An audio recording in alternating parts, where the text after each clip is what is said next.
Bom, existem basicamente 3 tipos de contradições. Tá? Você tem a contradição lógica, a performática e a contradição circunstancial ou incoerência circunstancial. A contradição lógica é aquela que ocorre entre proposições.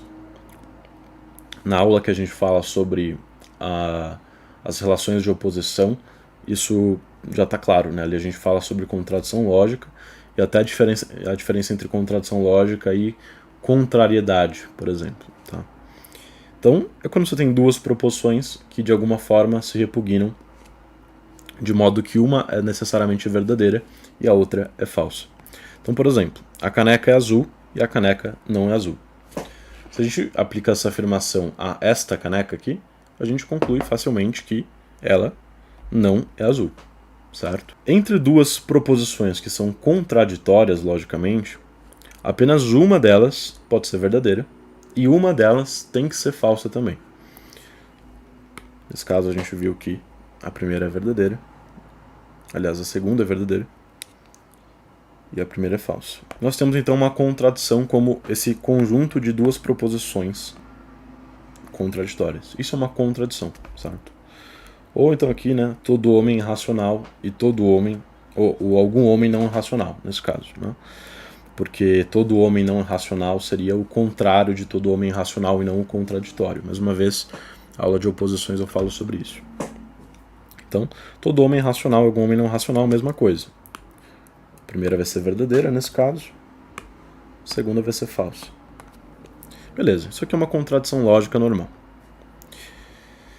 Quando você tem uma contradição lógica, você tem um conjunto de proposições, por exemplo, um sistema filosófico, onde ele tem um par de proposições contraditórias, necessariamente esse sistema, enquanto todo, ele vai ser falso. Ele vai ser inconsistente. Então você tem, por exemplo, o epicurismo. Vou dar o epicurismo como exemplo, porque é um vídeo que a gente vai trazer em breve no canal. Se nós descobrirmos que há uma contradição no epicurismo, então significa que o epicurismo é falso. Então quer dizer que todas as proposições do epicurismo são falsas? Não. De que o todo é falso não se segue que as suas partes são falsas também. Quer dizer apenas que o todo, enquanto todo, ele é falso, certo? Então, mostrar que há uma contradição num sistema filosófico, por exemplo, é suficiente para refutar esse sistema. Vamos para a próxima, então. Contradição performática. É aquela que ocorre entre o ato de propor e a proposição. Vejam que já tem uma diferença.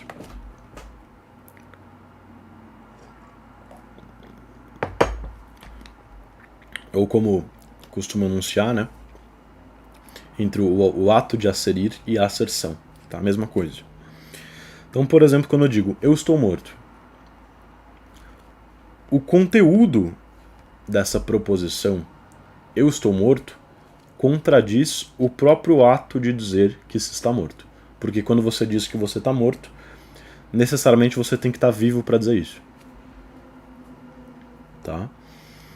Então, em situações como essa, o ato falseia o conteúdo do que você disse. Né? O ato de propor falseia a proposição.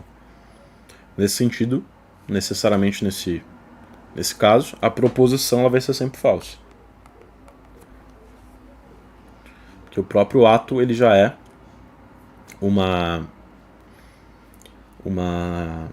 digamos, um contra-exemplo nessa proposição.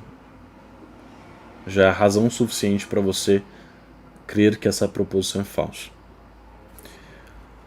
Os libertários que seguem a ética argumentativa, eles vão justamente dizer que você dizer isso aqui, né, a ética de propriedade privada não existe, vai fazer com que você caia numa contradição performática. Né? Então é uma forma que eles têm então para tentar provar que essa afirmação ela só pode ser falsa, porque o próprio ato de asserir ela contradiz o conteúdo dessa proposição. Os libertários estão certos em dizer isso? Eu tenho um vídeo no canal analisando essa questão, né, onde eu faço uma análise da ética argumentativa do Hoppe e mostro se faz sentido, se não faz, se a acusação deles de que é uma contradição performática está certo ou não, e assim por diante. Então você assiste isso depois. Só que trazer um exemplo aqui mais filosófico para vocês verem a importância dessa questão. Tá? Então isso é uma contradição performática. Tá? Ela é suficiente para falsear sim uma proposição. Eu inclusive já cometi um engano de no passado suspeitar que uma contradição performática ela não é suficiente para falsear uma proposição. Mas esse foi um engano, foi um erro de interpretação que eu tive na época, justamente em torno dessa questão de ética de propriedade privada. Tá? Mas não, sim, a contradição performática ela falseia sim uma proposição, como é o caso do eu estou morto. Né? Porque você não pode inferir disso que não existe ninguém morto, por exemplo. Isso seria falacioso. Por fim, nós temos a contradição circunstancial. Ela é diferente, sutilmente, da performática. Na contradição circunstancial, você tem um comportamento, uma ação, né, uma fala, alguma coisa nesse sentido, e uma proposição de um mesmo sujeito que se contradizem, que são incoerentes. Então, por exemplo, se eu chego e faço o seguinte: fumar é errado. Certo? Isso aqui é um exemplo de uma contradição circunstancial. Eu fumo e digo que não se deve fumar, por exemplo. O que eu estou falando, o que eu estou propondo, né, como uma proposição, o meu próprio comportamento contraria isso. Ou então aquele exemplo clássico, né, dos progressistas, que eles se dizem contra o machismo e o racismo, mas por eles crerem que nós estamos submetidos a uma estrutura social intrinsecamente machista e racista e assim por diante, então eles mesmos acabam se comportando de forma machista e racista, de forma inconsciente e tudo mais, né? Indiretamente, por influência social e assim por diante. Então eles mesmos assumem a sua própria incoerência circunstancial ou contradição circunstancial, tá? Mas não deixa de ser, certo?